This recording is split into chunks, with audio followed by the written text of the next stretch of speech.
Good morning, everyone. It's New Ever Morning. You are looking live at the host of this podcast, Tim Koger, and I'm going to have a great day, and so are you. I'm super excited about the day. It looks pretty nice outside, a little bit cloudy, but pretty warm. I got some plans today around the house. I'll tell you about that in a minute, but I am looking forward to January 7th, 2026. So I hope you are too. If you are with me this morning, let me hear from you. I know a lot of people can't be here at 7:30 in the morning, but the information I have today is really important information. So anytime throughout the day, you get a chance to listen to it. Good morning, Sue. Nice to have you with us. I've got some plans, like I said, around the house today. For anybody that follows me very close, I had many trees come down in my yard with a storm a few weeks ago. Pine trees, 7, I think someone counted. I don't even know. All of them. That's when somebody asks me how many, I'll say all of them. So anyway, they're still laying there. There's been a little bit of work done on them, but not very much by me. Anyway, so today I'm going to try to work on them some. Somebody asked me, well, aren't you in a hurry to get those off of there? And my response, hey, Chris, nice to have you along. My response to them was, as long as I get them off the yard before it's time to mow, I'll be happy. So as you can tell, I'm not in a super big hurry for that. But I got some interesting stories today. I am going to start getting the old chainsaw out after a while. Hopefully the rain will hold off. It's a pretty nice day outside. It's kind of cloudy, but it seems to be pretty warm. So warm is good because I'm not a big fan of cold. So I'm looking forward to that. So let me get started in my stories. Don't forget I'll be here again to give you some more information tomorrow morning at 7:30. Monday through Friday, 7:30 a.m. I will be here. So let's get started. I got a couple real stories at the beginning, and then I got some really neat stories. Some are a little sobering, but anyway, Ford Motor on Tuesday said that the U.S. vehicle sales last year increased 6%. Now, 6% is important to Ford because that marks the best sales they've had since 2019. They said that like 2.2 million vehicles in 95, which was a 2.7 jump for them. And it jumped really good in the fourth quarter, which was really good for them. Good morning, Susan. Nice to have you along. So anyway, Ford, a little bit of uptake. I think they also announced that they were scaling back some of their electric vehicles, which probably maybe helped do that. I don't know. Okay, my next story. So they're creating some quarters, coins, quarters, to commemorate the 250th anniversary of the United States, and the Mint's starting to put them out. And the first one that's coming out is the Mayflower Compact Quarter. It comes out in the first quarter. Designs are out there if you want to see them.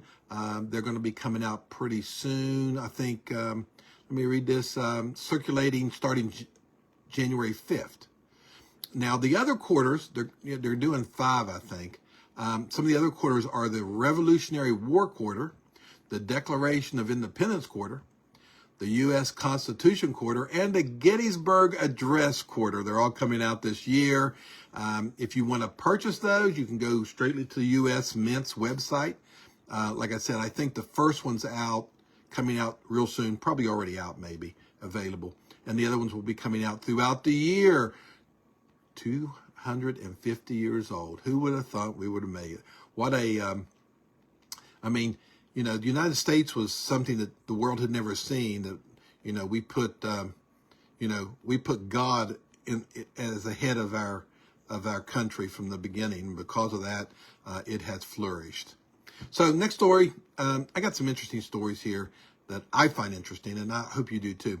The CDC has a kind of a New Year's resolution, okay?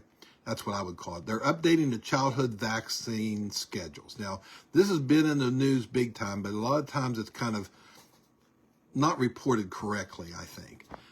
All the vaccines, all 17 vaccines that they've recommended forever are still available and still covered by insurance. Okay. So if somebody's telling you like these vaccines are going away, they're not going away. They're still all out there.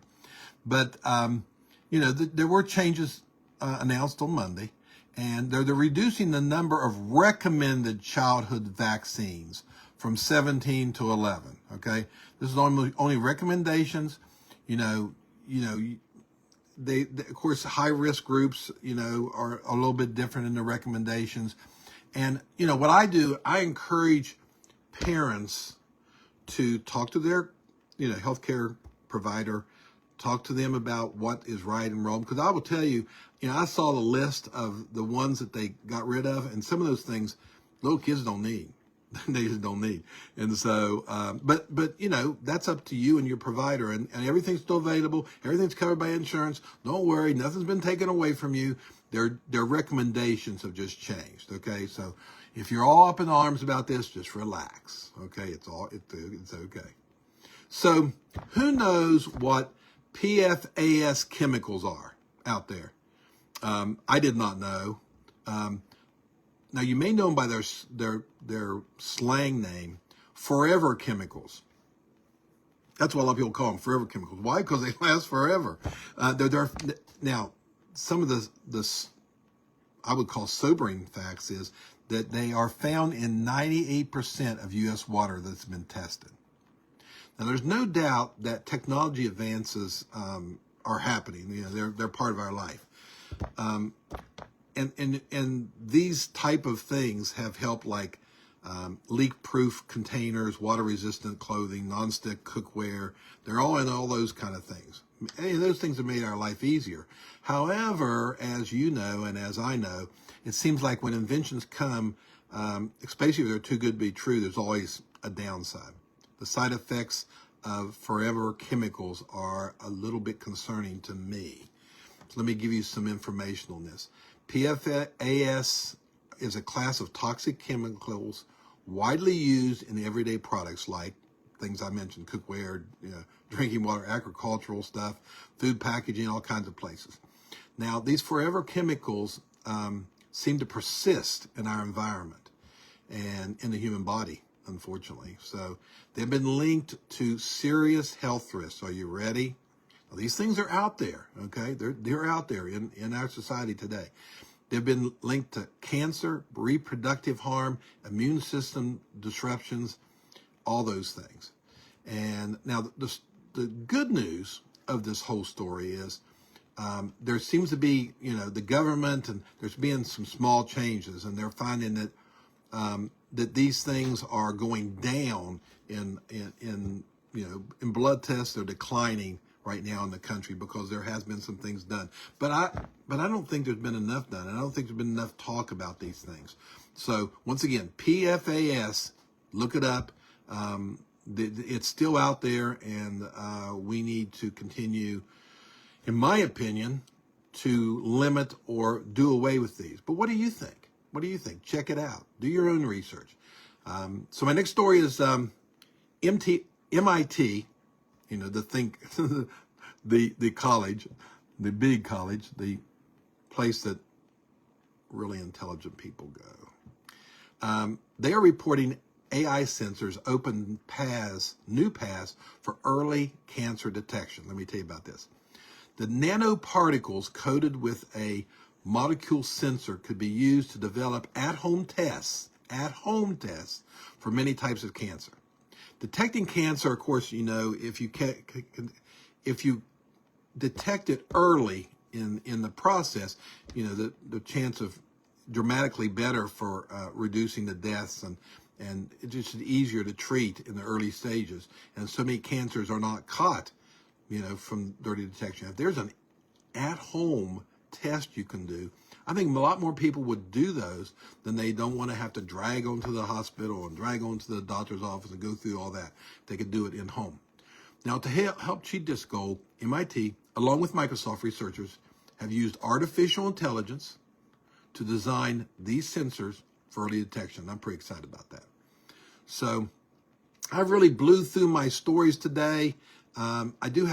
I have a quote, and then I want to talk about one more thing, and then we'll be off for enjoying January 7th, and I know you will.